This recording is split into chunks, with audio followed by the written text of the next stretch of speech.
Hey, this is Dr. Pete, and after many, many months of doing videos, years doing videos for students, but many months doing it for the YouTube channel, education channel, I got a student that asked a business question. So I had to make a category under business management leadership, which is wonderful. I think it's great. It's a natural growth of the education channel. But basically, what this student was asking was about uh, metrics and rubrics and all these things that companies talk about. And so there's a lot of debate on this, and I think that like anything, you can have good pros and cons, goods and bads, and the question is how do you do it? So having put that in context, I do come from the perspective of some higher education which do rubrics. Amazon.com is metriced out. If you, I mean, beyond all belief. If you ever doubt that, you can obviously go work at that company for a little bit and you'll figure it out within the first day. If you're a little slow, maybe 3 days. But the point being is everything's metric. So the question is first, what are metrics or what are rubrics? And the metrics are a way of measuring something and a process, some type of action. And so sometimes you have metrics, how to metric, how much time does it take to record something. So you might have metrics on metrics, okay? So let's say, for example, we have a process, and at Amazon.com there are multiple processes, and like say picking. So I'm going to go with my little scanner, and it says go to this area on this shelf at this individual space, and I'm going to go down, walk down, go to it, scan the actual shelf. It tells me in this bin, this product's in there. I pick it up, I look at it, I scan it, I put it in my cart, and I push it along, and this keeps going on all day for 8 to 12 hours, depending how long you're working. And then when you get enough at Amazon, you put it on a conveyor. Now that conveyor, the tote they call it, on a big conveyor system. You can imagine football fields on top of each other, and these conveyor systems go throughout these major buildings.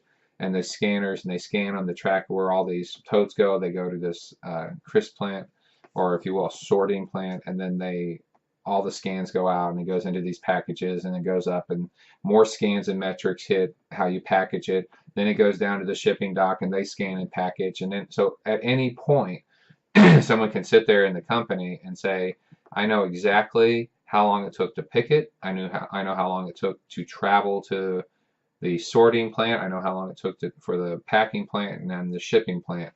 And that's nowadays why you can order something at Amazon.com and know, okay, product is shipped because all this is scanned and put into a big electronic system and the email hits. And so when the UPS or FedEx or USPS all ship these things, and that's why you can track them. They do the same thing. So the question is okay, this person is picking at this rate and this person's picking at that rate, and which one's doing a good job, and they have all these calculations. So you can have very simplistic processes and metrics, or you can have very complicated ones, okay?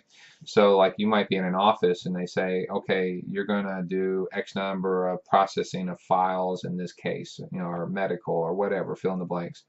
And then you can say, okay, that person today did 15, this person did 20, this person did 30. So then you're like, wow, I mean, what's the difference here? So you got to start monitoring, is this one 15 complicated cases? Is this person have easier cases? Another issue too is errors. You might have a metric and say, oh, well, this person has 30, but they have X number of errors, where this person has 15 and has 0 errors. See, so there's all these ways to counter when something's an outlier or something gets a little bit too good to believe. Sometimes there's other metrics that have to be put into place. So, for example, even at Amazon, there were ways that people could log in, log out, and increase their numbers. Okay, they learned how to do that, and so little tricks in the system. And sometimes you're looking at numbers and it doesn't make sense. Like maybe there was an outage, or maybe the scanner went down, or maybe the whole building went down, and so you say, well, this person didn't do their job that day. You should write them up. But when you take into account that's the quantitative. When you take into account the qualitative, meaning more subjective, then you realize what was going on, and those numbers really weren't bad at all. So another issue with metrics are you really measuring what you want? while some companies measure all sorts of things, sometimes you have to ask, is that really what you want to measure? Do you really need to measure it anyways?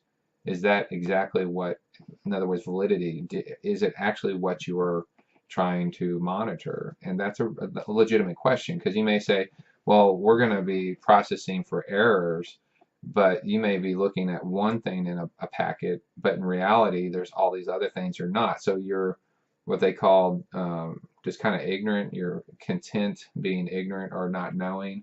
So one day you may have all these errors and go, well, we checked for that. Why is that like that? So you're not really checking. It's not really valid. And then the question is reliability. If someone else were to look at it, could they come up with very similar numbers, if not exactly the same numbers? And so you have those questions, is reliability and validity, and there's a bunch of different words you can use, but you do need to check these things. And then the question is, even if you have all these things, what metrics do you have that conflict with one another? So if we're going back to Amazon, if we have a bin and I'm a picker and I go to this bin and I know there's one product in that bin, I grab in, scan, throw it in there. Well, I know I'm good because there's one product. Now, the same person has a metric, or a different person has a metric on the same bin. They're called stockers or stow people. And so they'll take a product, and if they have one bin, they can go click and throw it in there, and they're done, and they get really high rates. But here's the trick. Now they have to sit there and say, no, now we're going to have 2 products in there, or 3 products, or 4. So now they got to move things and push it, and now you imagine time drops. Now the picker comes up, and they have to do the same thing, right? So now they're sitting there trying to figure out, okay, there's 4 products. Which one am I looking at? A little screen with a little bitty words, and they're looking at it. Well, I think that's it. Click, no, click, yeah, there it is. Okay, wait, wrong color. Click, okay, there it is. So you can imagine how this takes more time. So if stockers want to increase their rate, they may sit there and say, well, I can dump 4 products in one bin really fast, and it gets my rates up. You know, that might be an argument. But then the pickers lose. So the metrics are converse. They don't come together up. They actually fight each other. And then the question comes down to errors. Well, what if people make mistakes? You know, how many mistakes are acceptable for the amount of workload, the throughput rate, TPT. So, or what they call throughput. So there's all these things that have to be accounted for. And then the question is, how much money do you want to put into it? Okay, how much detail do you need? And the finer the detail, some people would relate it to like Six Sigma, the more expensive it gets. So if you just want to know people show up to work, well, that's easy. Click in, click out, click in, click out. Pretty easy. Not a lot of time there. Easy. But that doesn't tell you what they do. So you say, well, I want to know this, I want to know that. Not a problem. But every time you add a metric or some type of rubric, it costs more time. And even then, again, we go back. Does it really, analyze what we want? Is it reliable? Is it really accurate? All these things come into play. And do the metrics fight each other? So you might have one part of the company that does this, and the other part does this, and the other one wants to go this way, and they don't actually help each other. So while one part of the company can really do well, that may not benefit the company as a whole. Then you get into the whole lean and Six Sigma and all that. So that's this in a nutshell. When people talk about metrics, I always talk about metrification of things. People like to metric things and analyze all the numbers, but sometimes you can make the numbers dance any way you want, and sometimes they're not very reflective.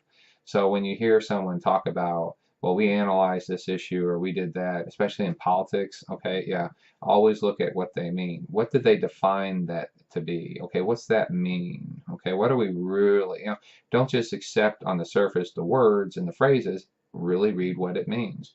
Because sometimes you'll find out, like, well, that has nothing to do with that. That's not what I thought this. Most people think this. And the researcher went to get the numbers up, so they said this. Okay, we've all seen this. It's not magic, okay? So having said all that, maybe that'll make that a little more clear and maybe give you some insights if you go to do it yourself. Thank you and best of luck.